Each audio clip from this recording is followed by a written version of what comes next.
Welcome to episode number 93 of the Beyond Social Media Show, the podcast for marketing, advertising, public relations, and communications professionals. We're recording this live on Google April 25, 2015. This week's stories, we've got a great lineup. In the worst category, the NHL is banning live streaming. Android gets pissy. Coke Earth Day tweets. And Facebook has a new feed tweak. In the best, we will talk about the Twizzler Challenge, brands appreciating 420, the Friendship Bench, kids campaigning against Dunkin Donuts, some more smart toys, and Microsoft Connect gets handy. We have some shiny new stuff in the form of podcasting resources and a new keyword research tool. And then we'll wrap it up some daily numbers with news sources by generations. I am David Erickson. You can find me at D. Erickson, your co-host. I am VP of Online Marketing at Karwowski and Courage. I am with my co-host, BL Ochman. BL, you can find me on Twitter at What's Next. She is the CEO of Maxim-Plus.com and writes for Ad Age. You can find us, the show, at BeyondSocialMediaShow.com, on Twitter at BS Media Show, and subscribe to our email newsletter so every week you do not miss a podcast and you get exclusive content. You can subscribe at BeyondSocialMediaShow.com/newsletter. BL, you always have the honors. Started off with the worst story of the week. Well, this is a mixed bag, really. The NFL banning Periscope and Meerkat because they're saying that people have paid to come to the games and that it's not fair for people to be live streaming the games. But, and I think it is the fans who are taking advantage of the situation.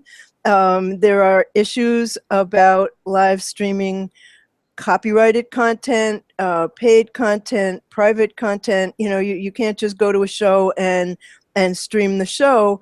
So that's an issue that's going to have to be resolved. But in an article in Mashable by J.P. Mangalinden, he said, well, why is the NFL coming down so hard? It's because of money, because the NFL has a Periscope account and it has more than 22,000 followers and it's growing.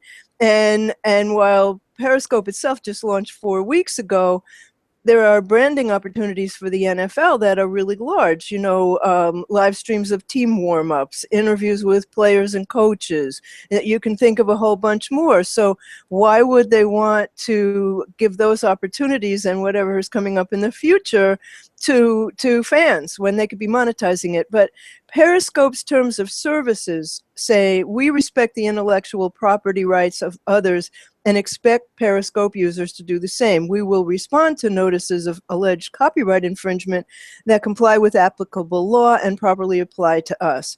And Periscope actually has a team of employees whose job is to respond to complaints by rights holders, and then they remove infringing content and shut down that user's account if it violates terms. But my friend Susan Finch wrote a post on LinkedIn on this topic, and she basically is saying that it's easier than ever to violate copyrights via live stream, and just because you can doesn't mean you should, and that you should always ask permission before you broadcast somebody's material. So it's an issue that's far from resolved, that's for sure, and I think the issue will grow bigger. Yeah. Well, this is the NHL, the hockey league, not the NFL, the football league that's doing this. The same to me, That's right. But I don't know. I think it's short-sighted. I think them coming down. Yeah, I understand where they're coming at from a business point of view, but they're the NHL. They're not the NFL. They're not the NBA even. They're not even baseball. They're the NHL. I love hockey. But it is not nearly the most popular sport in the world, and they need more people paying attention to them than they do, coming down. It sort of feels like the music industry when MP3s came into popularity. In a way, but, so they're not the most popular one, but that doesn't mean that people should... Well, try and stop them, really. I mean, you can't. Well, that's the issue, and like you said, it's going to turn out to be something like the music industry, which basically shot itself in the foot by trying to stop people from sharing content. And what has it taken, 20 years for them to wake up? So, it's an issue that needs to be discussed and resolved. And I do think that in the case of conferences where people are paying to attend a conference, I don't think it's right to stream the material unless you've been given permission. I think that if you go to a film, I don't think it's right to screen the film. You know, I think there are times when it is. You can come out and ban it and everything, but the quality is just not good enough that it's going to matter, right? So my Minnesota Wild team is in the playoffs right now. I didn't pay attention to them for the whole season, but if somebody had been streaming their experience, one of my friends had been streaming their experience, I would have been, oh, okay, I should start watching the Wild again and start watching them on TV. I'm only watching them now that they're in the playoffs. But if I had more, you know, I just think it's more of an awareness thing, and I'm not going to watch a whole game on or even an extended part of the game on a live stream from Meerkat or Periscope because it's not as good. Well, but equally so. I mean, a lot of times the bootleg copies of, you know, blockbuster films that people watch are not great quality either. So I think it's a thorny issue. I don't think we're going to resolve it right here, and I don't think it's going to be resolved. I think this is an emerging issue. Yeah, I think that we're going to hear more about it. Yeah. So, but it's an interesting issue. I like the issue. Yeah, it is. It's Brad has plenty to talk about. So yeah. So are we going to talk about Android? Yes, let's do. All right. Well, the Android robot got pissy and was on Google Maps peeing on a Apple logo. And the source of this is Mika Singleton in The Verge. And Google apologized. It was actually a very funny picture, but Google says the content was created by a user, not by Google. They said, we're sorry for this inappropriate user-created content. We're working to remove it quickly. And also, we learn from these issues. We're constantly improving how we detect, prevent, and handle bad edits. And they terminated the Android figure involved in the incident, and he'll be disappearing. And of course, what goes online stays online. And so, you know, we still have access to it. But the now removed image is one of many that have been added, because the way that Map Maker works is that users can add content and additional information to Google Maps. So that's sort of not going away anytime soon. That's very funny, and I'm sure they're not all that sorry for. Right, exactly. How sorry are they? Are you this sorry, or are you that sorry? Yeah. But you know, it was a funny picture. It was indeed. Yep. So I got a short one. Facebook has tweaked their algorithm, and it's going to be to the disadvantage of brands. This is from a John Paul Titlow story from Fast Company. So their algorithm is going to emphasize content from friends over, presumably, content from brand pages. So again, the decrease of brand pages reach continues, and that's obviously, you know, going to prompt more people to buy Facebook advertising. I get it. It probably is a better experience for people because they're getting content from people that they engage with, and that will continue. But again, it's sort of the bait and switch thing that Facebook has been doing for quite a while for brands. So I think the thing this might also prompt is organizations activating their employees to share stuff on social, and maybe helping prompt organizations to help their employees build their personal brands, because that's a better reach vehicle than a brand page. So we'll see. And also a more believable reach than a brand page, you know, and organizations that don't get their employees involved are missing out on a big opportunity for credibility. And I don't know what the objection is, because everybody already is there. I think it's a tough net to crack, because I think employees are reluctant to do it themselves. They don't see, well, why should I be sharing stuff for my company? It feels sort of weird to do that. And I think it's just it's maybe a generational thing, or just takes a lot more education. What happened to Facebook for Work? I hear an echo, Dave. What happened to Facebook for Work? They talked about releasing Facebook for Work, and where you would be able to separate your contacts for business and your personal Facebook contacts. And they announced that a couple of months ago, but actually nothing's actually happened with it. I haven't seen anything for it. LinkedIn is doing a similar type of program they've just launched. We talked about it last week. Yeah, LinkedIn is doing a lot of innovative stuff, and it's becoming a really good search optimization tool. But back to the roster here. Coca-Cola got really weird on Earth Day, and in their Twitter stream, they had a tweet pinned to the top of their stream that said, on Earth Day, without Earth, we would have to give back our award for best beverage on Earth. Thanks, Earth. Which prompted a lot of people to say, what is wrong with you? Fascist pigs, you destroy more of the planet than you will ever save. And it went on from there. And, Earth Day is not about Coca-Cola. What were they thinking? Hello. Well, I don't know. It's true. If the Earth didn't exist, they wouldn't have to give back the... So that takes us to good news, right? It does indeed. Well, this week was Autism Awareness. Well, actually, April is Autism Awareness Month. And so what launched this week was the Twizzler Challenge for Autism Awareness. And what that is it was apparently motivated by the scene in Lady and the Tramp, where Lady and the Tramp share a piece of spaghetti, and then when they each have it in their mouth, and then when they get to the end of it, they're kissing. So that's the idea, except that it's a Twizzler rather than a piece of spaghetti, which would be even sloppier. So Jimmy Kimmel did it with Rihanna, and then you do it. It's like the ALS Ice Bucket Challenge. You do it, and then you challenge somebody else, and you say who you want them to do it with.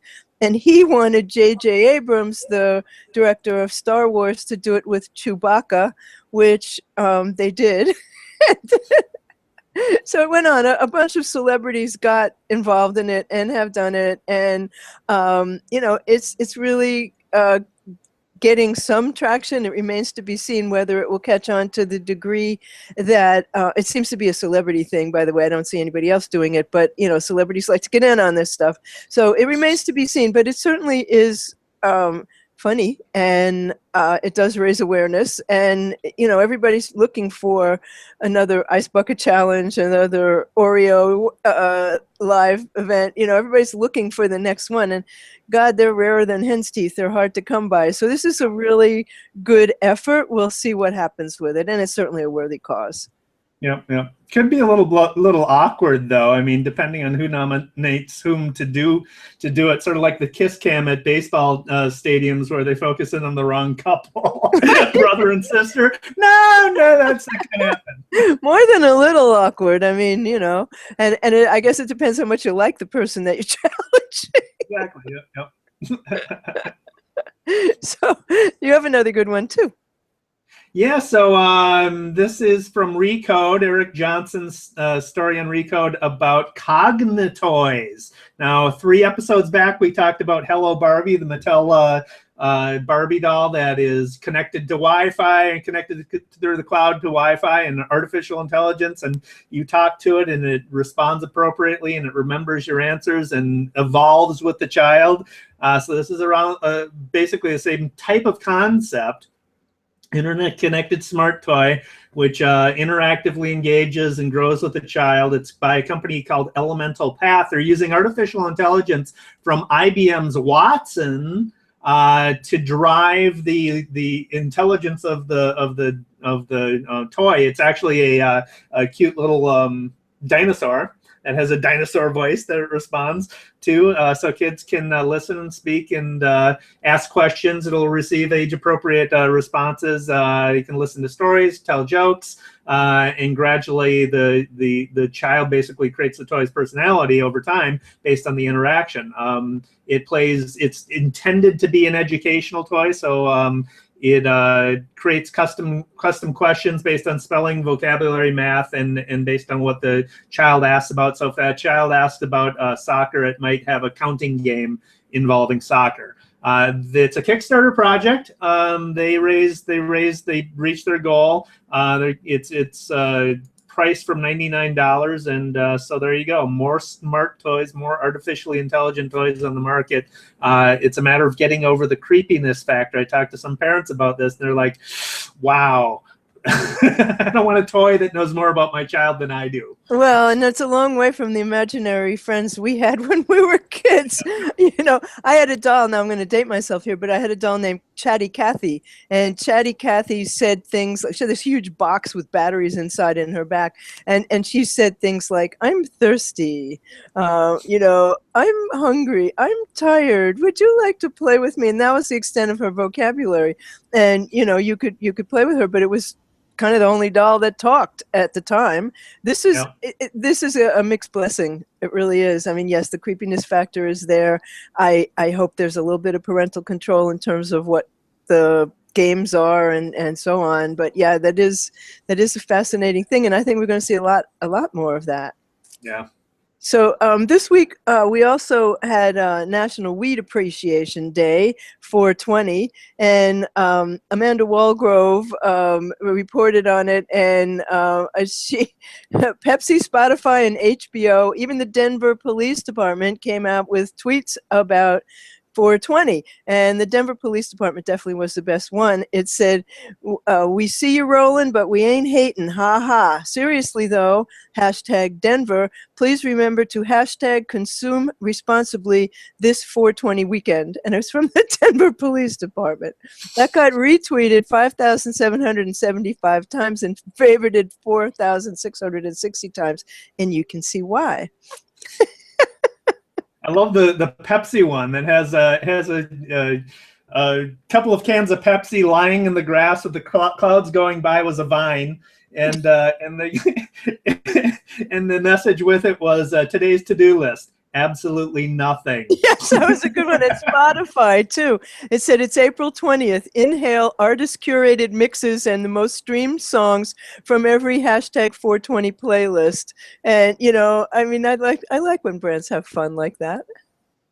It is. It also is indicative of how sort of the changing attitudes towards marijuana and the changing laws in the different countries, different states and everything are really, I mean, I think we talked about this many episodes ago. We need to start paying attention. There's a certain cultural references and pop culture things we'll need to be paying attention to from marijuana culture in particular that is starting to seep into the mainstream culture as a result of all these changes. So.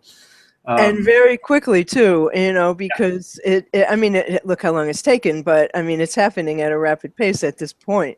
So another thing that I came across this week that I thought was pretty terrific, and I found that on Twitter via Amy Vernon, and that was a story about the Friendship Bench, which is a campus suicide prevention program. And basically the premise is it started by a parent who said that they had a child who everybody thought was fine and who seemed happy and who had, it seemed, everything to live for, and who killed himself. And they didn't know why. And a lot of times the real issue is that people don't have anybody to talk to. So what this is a yellow bench, and they're turning up on college campuses, and it's, you're not alone, please get in touch with us, please, you know, sit down and let's have a conversation about it. And it allows people to get help who wouldn't have gotten help otherwise, and it's starting to become more widespread, and it's starting to become an effective program that is allowing, hopefully, saving lives, because suicide in college-age kids is a very major issue. Well, it is at that age. It is the point at which mental illnesses often manifest themselves at in the early late teens and early 20s. And you know, one of the main problems is destigmatizing the illness. So this is you know, bringing it out in the open, bringing it in public is a way of doing that. So good for that. Yeah, absolutely. Do you have another one for us, Dave? Sure. Yeah. So Microsoft is developing some software that captures hand movements. It may not sound very sexy, but it's pretty cool. This is from a Fast Company article by John Brownlee, and so it comes from Microsoft Research, a software they're calling Hand Pose, And what it is fast, accurate hand motion detection. You scan your hand in front of the Kinect, it creates a 3D model, and then you can start using your hand as an input device, basically. It uses the Kinect technology. The software innovation sort of renders your hand gestures in 30 frames per second. It can work across the room, so it can recognize it. What previously software couldn't do was maybe recognize your palm and your wrist, but it didn't recognize the individual hand movements of your digits. And so this algorithm calculates that and can do it.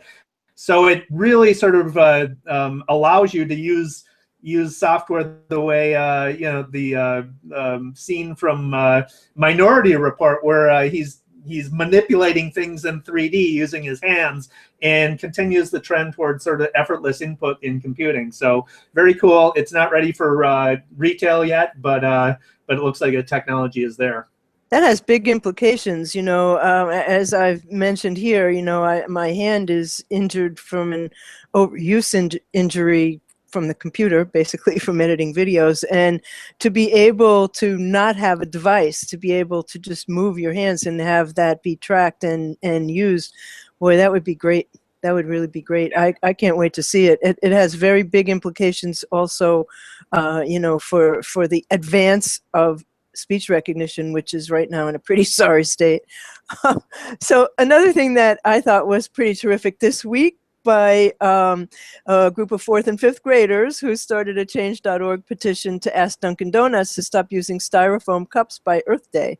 And they were in Brookline, Massachusetts, and they said, Dunkin Donuts website says they are committed to our planet. We recognize that everything we do has an impact on the environment. And so, you know, they said, we admire this commitment, but we believe it's time for Dunkin Donuts to do its part for saving the world. And there's so many reasons that Dunkin Donuts should not use styrofoam, is what the petition said. It's bad for the environment, it's bad for animals, plus it causes human health problems. And they said what this whole thing is about is if you guys would rather have a hotter coffee and save a few minutes, you'd have to be willing to risk your environment and your best friend and your family. If you would, that's too bad, but think about it. Please help us, Dunkin Donuts, switch to more earth-friendly cups by Earth Day. As far as I know, they have not responded. No, they're ignoring the kids. Yeah, that's bad. That's bad, you know. I mean, little children will lead us, and these kids are trying. So, yeah, that's really bad. But, I mean, how enterprising of them. And they got a lot of signatures, including mine. And, you know, what reason is there to use styrofoam cups? I mean, paper cups are fine. Out of it. We haven't got Dunkin Donuts, but like 10 stores are coming soon, so I guess I'll be paying attention to the cups they use now. Well, they do have a really quite wonderful new coffee, their dark roast. I went to a press event for the launch of that. It's actually delicious. So if they want to get rid of the styrofoam cups, I might stop by and buy some. So, does that bring us to shiny objects? It does indeed. What do you got? Well, I came across, I subscribe to Listly, which is a list-making service, topics that you like, and they had 20 podcasting resources, and it was kind of like, you know, a real mother lode of resources for podcasters. And since we are podcasters, of course, it was interesting to me, but I know a lot of people who listen to us and watch us are podcasters as well, about which I just want to say that, damn it, Comment Tracker refused to work again today, which is why we are not interacting with you, sadly.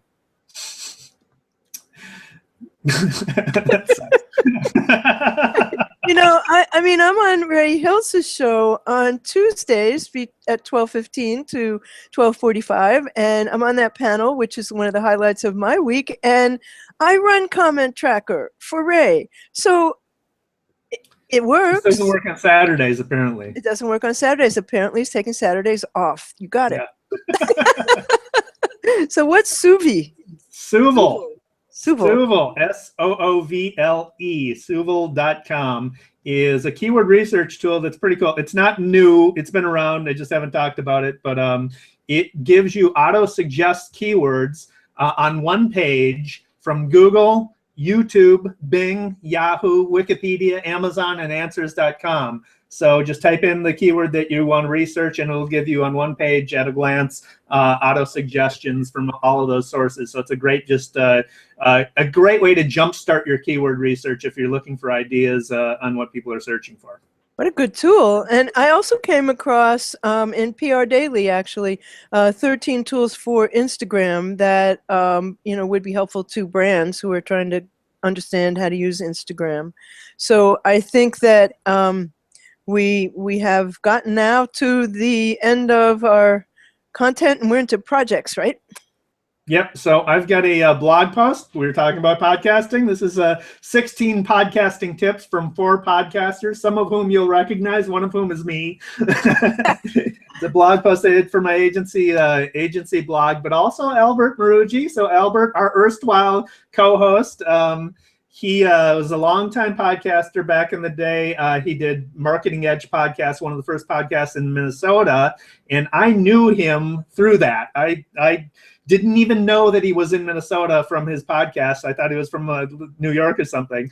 And so I asked him for some tips. His main was be consistent, which is, good to know. You need to continue to podcast to get an audience. Another one, Steve Borsch. Steve is another Minnesota podcaster. He does a podcast called Minovate, which is about technology and has a Minnesota angle to it. And his tip was respect your listeners. So do all the work for them, include links on the show notes so people don't have to write stuff down when they're listening to it while they're commuting. And then a friend of mine, Eric Hansen, he's a new podcaster. He has a Talking Points podcast. It's PR focused. He does it with Kevin Hunt, who is the head of social at General Mills. So it's a good duo of a guy from a corporate side and a guy from a PR side. And his tip is entertain. You got to be entertaining when you're podcasting as well. So we'll include a link in the show notes of that podcast, so you can read their tips. Albert introduced us, and I met Albert on Twitter when he started arguing politics with me, and it got really nasty. And then one day, Albert sent me a song. And so I sent Albert a song, and then we started sending music back and forth, and then he sent me a poem, and then I was like, who is this guy?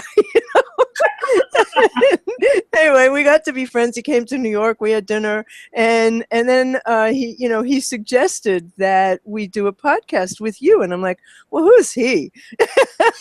He introduced us, and it was just such a good match, and I'm sorry that Albert didn't continue with it because it was fun having him around here, but I'm so glad that we've kept at it. And oh my God, we're coming close to 100 shows, so we're going to have to plan something special for that 100th show. Yeah, we will. Absolutely. So that takes us to daily numbers. Wrap it up. So this is most popular news sources by generation. This is from Deloitte. And so across generations in the U.S., 48% of Americans rely on television for their primary news source or most popular news source, and 11% rely on social. Breaking down by the generations, then boomers, television is 61% and social only 3%. Xers, television is 45% and social is 10%. Adult millennials, 26 to 31, television is 40% and social is 15%. Young millennials, 14 to 25-year-olds, television is 28% for news, and 26% say social is their most popular source of news. So, I mean, just couldn't be clearer that more people are relying. The younger you are, the more likely you rely on social for your source of news. Well, what's wrong with me? I rely on social for my source of news. We're out. Very little bit of TV news, and especially I can't watch it at night because I can't go to sleep after watching all the bad news in the world. Yeah. So that brings us to the end of episode 93. I want to thank you all for watching, and the links to the show will be at the BeyondSocialMediaShow.com/93. And we would love you to tell us what you think by leaving us a review at BeyondSocialMediaShow.com/love. So David Erickson on Twitter is at D Erickson. He's at eStrategyBlog.com and CreativePR.com/blog, which, by the way, is one really terrific blog. And I blog at What's Next blog.com, and I'm at What's Next on Twitter. I'm CEO of maximum-plus.com for online events and Google Plus coaching. The show is at beyondsocialmediashow.com. On Twitter, we're at BS Media Show. And we have a newsletter that we think you'll love. It's called beyondsocialmediashow.com/newsletter. And we include content that we don't get to cover on the show. And you won't miss an episode because we'll link to everything you need to know. And that brings us to the end of this episode. And we will be back next Saturday, same time, same station, with the best and the worst in digital communications. Thanks for watching.